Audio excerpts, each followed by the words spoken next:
Welcome back. Thom Hartmann here with you. And Tom Weis is in the studio with me. He's the president of Climate Crisis Solutions, the website Ride4, F-O-R, ride4renewables.org. And Tom, you just completed a 485-mile bicycle ride to raise awareness about the Keystone XL pipeline. Is that a good snapshot summary of what's up? Yeah, and specifically the southern leg of the Keystone XL pipeline. Yeah, the northern leg has been there for quite some time. Yeah, the Keystone 1 project was built in 2010, and that's what TransCanada is getting ready to tap into with the southern leg of the Keystone XL pipeline. Mm-hmm. So, but the northern leg, when we talk about the northern leg, that's a whole separate project. Mm-hmm. What happened, I call it bait and switch. Yeah. Back in 2011, November of 2011, President Obama made the big pronouncement he was going to delay a decision on the Keystone XL cross-border permit. Right. That's when a lot of environmental leaders celebrated, declared victory. It was not a victory. It was only a delay.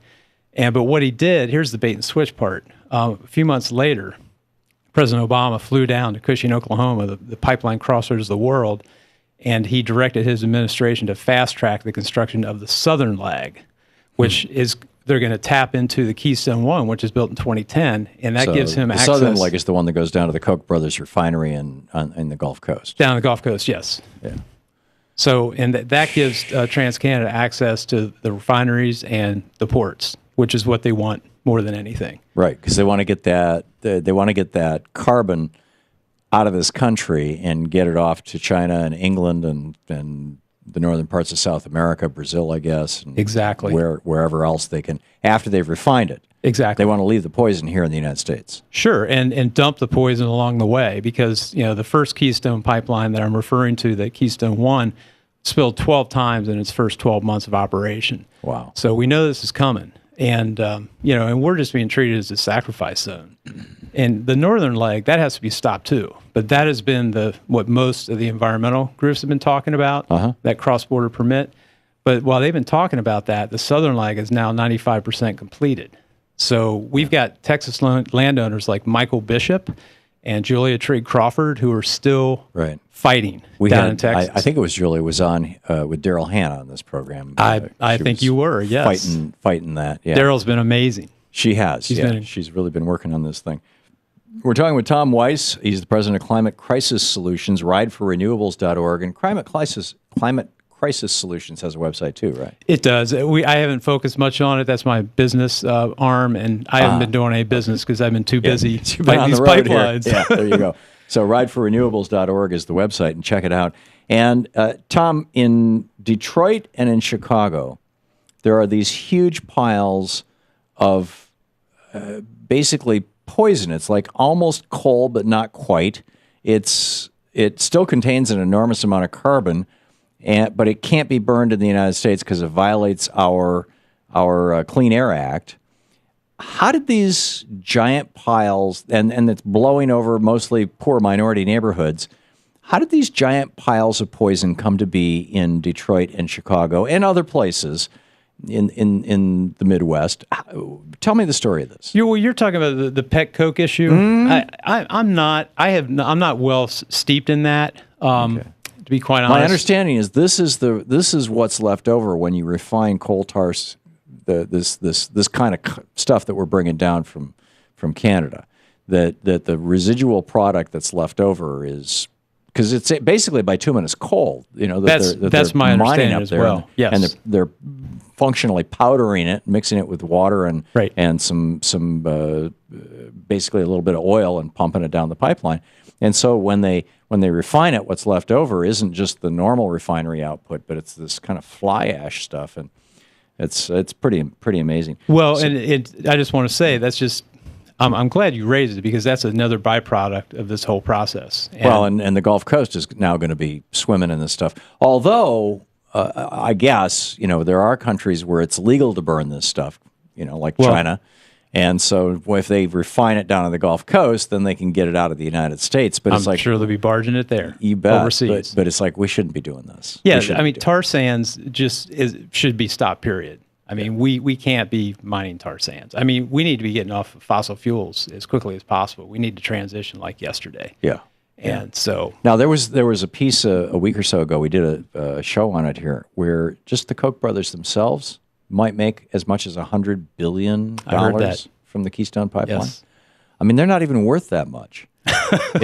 No wonder. Yeah. No wonder. The people would fund the Heartland Institute or these other right wing groups that are engaged in aggressive climate change denial. Sure. I mean, you spend a few $1 million here and there, or even tens or hundreds of millions of dollars to make $100 billion. Right.